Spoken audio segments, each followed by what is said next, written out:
Don't you lads try anything. You might get me, but first I'll blast him right in the belly. Don't you lads try anything. You might get me, but only after I outblast him right in the belly. That's the kind of grit Randolph Scott's characters embodied. You recognize that face from 50 classic westerns, the hero who always saved the day against impossible odds. But behind the tough guy facade was a man whose private life raised eyebrows all across Hollywood. A mysterious marriage to an heiress who lived miles away, and a beach home shared with another famous actor. Randolph Scott was more than just a cowboy on screen. When death finally came for him, his family uncovered a secret that stunned them all. This quiet, stern cowboy had quietly amassed a fortune so vast, it changed their lives forever. The man who rarely smiled in films had the last laugh after all. Randolph Scott entered the world on January 23, 1898, in Orange County, Virginia, but this wasn't the family's true home.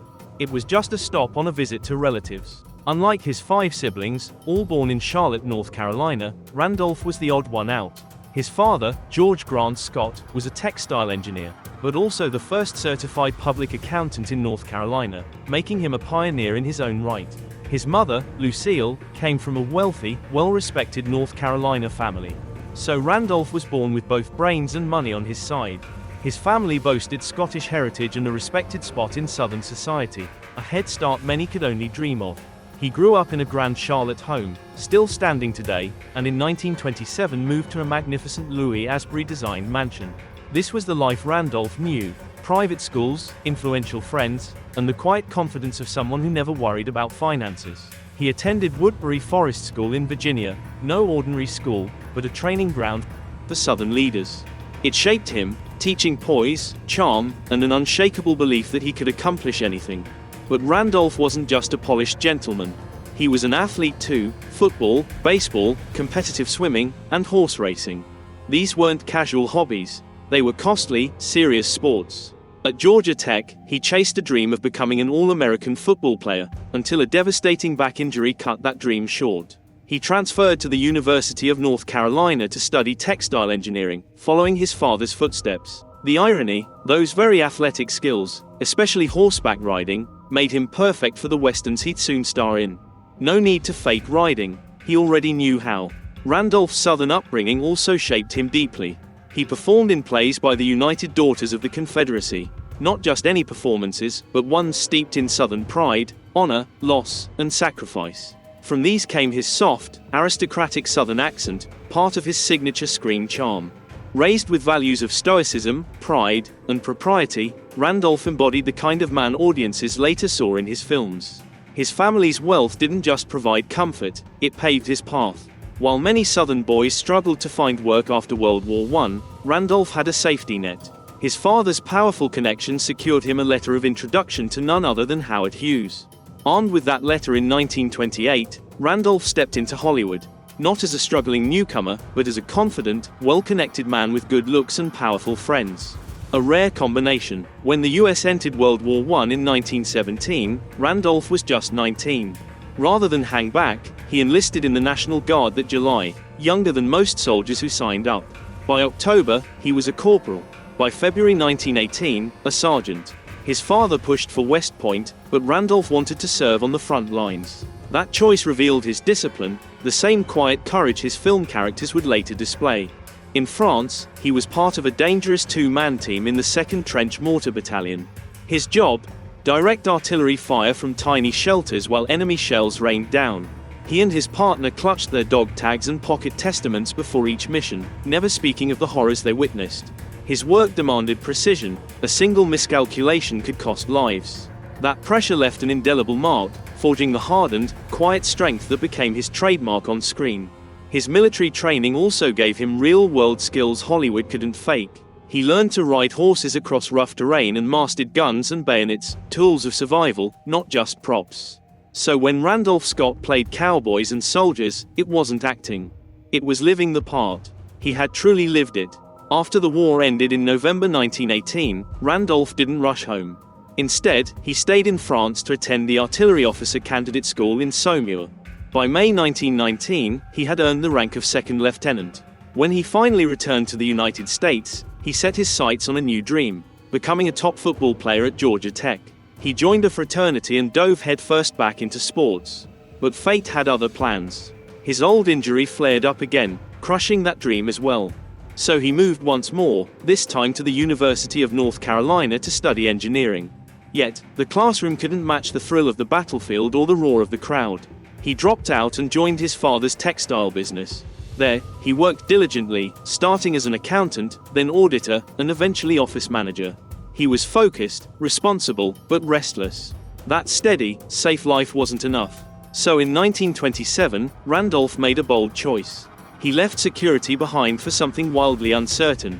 2 years later, while playing golf at the Los Angeles Country Club, fate stepped in again. He was paired with none other than Howard Hughes. Yes, that Howard Hughes, the enigmatic billionaire filmmaker and aviation pioneer. Scott had no idea a casual game of golf would change his life forever. Hughes noticed Scott's towering frame, rugged good looks, and unmistakable southern charm. Hollywood was hungry for men like him. By the end of the game, Hughes had offered Randolph a small, uncredited role in the far call. A tiny part, but a foot in the door. If Scott had skipped that round of golf, he might never have stepped into the spotlight. But looks weren't enough. He knew he needed skill. So he enrolled at the Pasadena Community Playhouse, the West Coast's premier acting school, home to future stars like Gene Hackman and Dustin Hoffman. Scott threw himself into the craft, studying voice, movement, and stage performance. In 1931, legendary director Cecil B. DeMille came to see a play, and noticed Scott. DeMille reportedly said, "That young man has something Hollywood can't teach." That moment opened doors. Suddenly, Scott wasn't just a lucky golfer, he was a rising actor. That same year, something unusual happened behind the scenes of the Western The Virginian. Gary Cooper, the star, needed help perfecting a Virginia accent. Who better than a real Virginian? Scott stepped in as an uncredited coach. He wasn't the lead, but his influence was clear. Cooper's authentic voice caught critics' attention and boosted his stardom, while Scott quietly stayed in the background. Yet that kindness sparked a lasting friendship between the two men and revealed Scott's generous, professional nature. By 1932, things took off. Scott signed a contract with Paramount Pictures, a major milestone. His first big film was Hot Saturday, alongside Nancy Carroll and a young Cary Grant. The movie stirred up buzz with its bold storyline, but something else was happening off-screen. Scott and Grant became fast friends. They shared a Malibu beach house for over a decade. Hollywood gossiped endlessly, writing rumors and speculation. But the truth was simple. They shared a deep, enduring bond, a rare friendship in the glitzy world of Tinseltown. As Scott's career grew, so did his roles. No longer just a background player, his southern charm and striking presence made him a favorite. Standing 6 feet 2 inches tall with calm confidence, audiences couldn't help but notice. By 1934, bigger parts came his way. He often played loyal friends or romantic rivals, always with a unique intensity. On paper, Scott's first marriage seemed perfect. On March 23, 1936, he married Marion DuPont Somerville, a wealthy heiress and granddaughter of the DuPont Chemical Empire's founder. He was 38, she was 41. Marion was a queen of horse racing. Scott was rising fast in Hollywood. Their wedding was so private, the news didn't break until months later. Scott had even been best man at Marion's first wedding, making their marriage feel like a new chapter in a long friendship. But behind the glamour, things weren't easy. Marion lived in Virginia at her sprawling 55-room Montpelier estate, once home to President James Madison. Scott worked non-stop in Los Angeles. She built a gym in her basement for him, but he was so tall, 6 feet 4 inches, they had to dig a pit just so he could stand upright during workouts. They were rarely seen together. Marion disliked Hollywood. In 1938, her horse battleship made history as the first American breadwinner of England's Grand National Steeplechase. She couldn't attend the New York celebration. Scott went in her place. After 3 years of this long-distance marriage, they separated quietly in 1939. No fights, no scandals, just two lives heading different ways. They had no children, but Marion kept the Scott name until her death in 1983, a quiet sign of respect that endured. A year before their marriage ended, in 1935, Scott moved in with Cary Grant. Their Malibu house was big and beautiful, 5,530 square feet. Nicknamed Bachelor Hall, it became a playground for the young, rich, and good-looking pair, always photographed golfing or lounging by the beach. The studios even staged photos of them working out together. Tabloids devoured every detail. Gossip columnist Hedda Hopper joked about them. Actress Carole Lombard teased that Scott paid the bills while Grant mailed them. Their closeness fueled endless speculation, especially after Grant briefly married and returned to live with Scott following his divorce. They lived together for 12 years, an extraordinary partnership in a town built on fleeting friendships. Some said they were just best friends. Others whispered it was something more. The truth, we may never know for sure. But in 1944, under pressure from the studios, Scott and Grant ended their shared living arrangement, and both married women. Still, their friendship lasted a lifetime. Hollywood rarely saw bonds that deep and enduring. Back in the late 1930s and early 1940s, Scott wasn't just the cowboy in westerns. He was everywhere. In 1936 alone, he starred in a musical with Fred Astaire and Ginger Rogers, a comedy with Mae West, and took on the role of Hawkeye in The Last of the Mohicans. He was even considered for the role of Ashley Wilkes, but lost out to Leslie Howard. He appeared in Roberta, Pittsburgh, and Rebecca of Sunnybrook Farm. Critics admired how effortlessly he switched genres, one moment charming, the next intense. He wasn't just another cowboy yet. Those years shaped his range and built a devoted fanbase. By the early 1940s, the cowboy had found his true home. Westerns became his world, and he wore the hat like it was made for him. Directors adored working with him. Michael Curtiz once said, "Scott was the only gentleman I've met in this business." That meant a lot in Hollywood's sea of divas. Early in his career, Cecil B. DeMille sent Scott to train at Pasadena Playhouse before handing him bigger roles. Scott listened, learned, and never caused trouble. Working with giants like George B. Seitz and Henry King, he earned respect for his discipline. He was always punctual, prepared, professional. Off-screen, he lived up to his image as a true Southern gentleman. Two roles changed everything. In 1936, The Last of the Mohicans proved he could lead an adventure film. Clocking in at just 92 minutes, it was tight, fast, and packed with action. Scott's Hawkeye was a hero with heart. Then came Jesse James in 1939. Scott played Will Wright alongside Tyrone Power and Henry Fonda. The film grossed over $2.3 million in the US and Canada. Only Gone with the Wind and Mr. Smith Goes to Washington earned more that year. One horse riding scene caused such a stir, Hollywood passed new rules to protect animals on set. That's how big it was. When America entered World War II, Scott wanted to serve. He tried to join the Marines but was rejected because of his back injury. Still, he didn't just sit on the sidelines. He toured military bases with comedian Joe DeRita, performing for troops. On his ranch, he grew food for the government. On screen, he boosted morale with war films like To the Shores of Tripoli, Bombardier, Corvette K-225, and Gung Ho. These weren't mere movies, they were symbols of American strength, both real and imagined. In 1944, Scott married Patricia Stillman. Their marriage lasted until his death in 1987, more than 40 years. They adopted 2 children, Christopher and Sandra. While many Hollywood romances burned bright and fast, Scott's family life was steady and private. It gave him peace few stars ever knew. He also knew how to play the business side. In the late 1940s, Scott partnered with producer Harry Joe Brown to launch Ranown Productions, a name combining Randolph and Brown. Back then, most actors had no control. Studios called all the shots. But with Ranown, Scott chose his own projects, mainly westerns. He gained creative freedom and a better paycheck. This move shaped the last part of his career. In 1946, Bad Man's Territory hit theaters. Scott played Mark Rowley, a lawman facing outlaws like Jesse James and the Dalton Gang. The film earned $557,000 in profit, big money for the time. Audiences loved it. It spawned 2 sequels and cemented Scott as a box office guarantee. Randolph Scott didn't become a Hollywood legend overnight. But between 1950 and 1953, something remarkable happened. He broke into the top 10 list of America's most popular male stars, and stayed there 4 years running. That was rare, especially for a Western star. Even more surprising, Scott was already in his 50s, and his movies still packed theaters. By 1950, he was earning $100,000 per film, about $1.3 million today.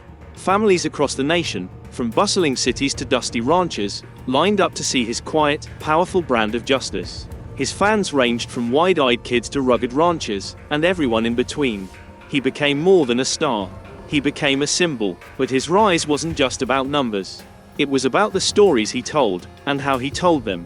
In Trail Street, 1947, he played Bat Masterson, a no-nonsense lawman sent to clean up a wild Kansas town. The movie wasn't just action, it was alive with energy, earning a tidy profit of $365,000. That same year, in Gunfighters, Scott portrayed a broken man haunted by his past, struggling to escape the violence after killing his best friend. The pain he showed was raw, quiet, and unforgettable. By 1949, Scott pushed his craft further in The Walking Hills, a dusty, gritty treasure hunt set in the desert. This film blended Western grit with film noir mystery, and Scott stood tall in the center, calm, steady, deeply human. As his roles deepened, so did his look. By the late 40s, Scott's face had changed. It was tougher, sharper, marked by wind and sun from shooting on location. But instead of hiding his age, he embraced it. His leathery skin and cold stare made him feel more real. You believed this man had seen hard things. His face told stories even when he said nothing. That weathered look reminded people of legends like William S. Hart and made Scott stand out even more. He didn't need flashy lines or big showdowns. A single glance from him could carry the weight of an entire scene. Then came the most important stretch of his career. Between 1956 and 1960, Scott and director Bud Burher made 7 westerns together. These weren't sprawling epics. They were lean, tight, and packed with meaning. Each one peeled back layers of the Western hero, his pain, regrets, and loneliness. The films 7 Men From Now, The Tall T, Decision at Sundown, Buchanan Rides Alone, Westbound, Ride Lonesome, and Comanche Station are now known as the Ranown Cycle. They stripped away cliches and showed the West as it really was. A lonely, dangerous place where doing the right thing came at a cost. In 7 Men From Now, Scott played a man haunted by guilt. His wife had been killed in a robbery. He blamed himself because his pride had kept him from taking easier work, forcing her into danger. Every step he took, every man he faced, was driven by that pain. Lee Marvin played his rival, a charming killer who reflected the darker parts of Scott's own soul. Their clash wasn't just physical, it was deeply personal. The movie didn't end with victory. It ended with a man still carrying his burden, knowing revenge couldn't bring peace. A year later, The Tall T went even deeper. Scott's character, Pat Brennan, tried to trade candy with a bull in one memorable scene. Somehow, that small moment said everything. He wasn't a brute, he was a thinker, a man choosing patience and wit over raw power. Thrown into a hostage situation with ruthless killers and an innocent woman, Brennan faced danger beyond guns, the danger of choices. Could he save her, trust his enemies, walk away? Every decision cut deep, and the tension never let up. That's why The Tall T is now part of the National Film Registry. By 1959, in Ride Lonesome, Scott took on one of his most painful roles. He played Ben Brigade, a bounty hunter who didn't want the reward, he wanted justice. Years earlier, his wife had been kidnapped and killed. The man responsible was still out there. Brigade captured the killer's brother, not for money, but as bait. The final scene, where he burns the tree his wife was hanged from, says it all. That fire wasn't just the end of a chase, it was the start of healing. Silent, powerful, unforgettable. In 1960, Randolph Scott starred in Comanche Station, his final western before retirement. He played Jefferson Cody, a man searching for his wife, taken by Comanches. Though he rescued another woman instead, he honored his promise by bringing her home safely. The film's message was clear. Heroes don't always win, they keep going. In 1962, Scott starred in Ride the High Country, directed by a then unknown Sam Peckinpah. Despite production troubles and a poor reception in the US, the film became a hit overseas and later gained critical acclaim, eventually being preserved in the National Film Registry. Scott's role as Gil Westrom, an aging lawman facing a changing world, was one of his most emotional performances. After this, Scott retired, feeling he had said all he wanted through that role. Off-screen, Scott was even wiser. By the mid-1960s, his fortune had grown to about $100 million, nearly $280 million today, thanks to savvy investments in real estate, especially in San Fernando and Palm Springs. He also helped create the Park Ridge Country Club, later Cresta Verde, a famed golf course for Hollywood stars. When Scott died in 1987 at age 89, he left behind not only a rich film legacy but also a substantial fortune. Despite health struggles in his final years, he passed away peacefully in Beverly Hills. His funeral was a private affair in North Carolina, led by Reverend Billy Graham, with a tribute from President Ronald Reagan calling him one of Hollywood's finest talents.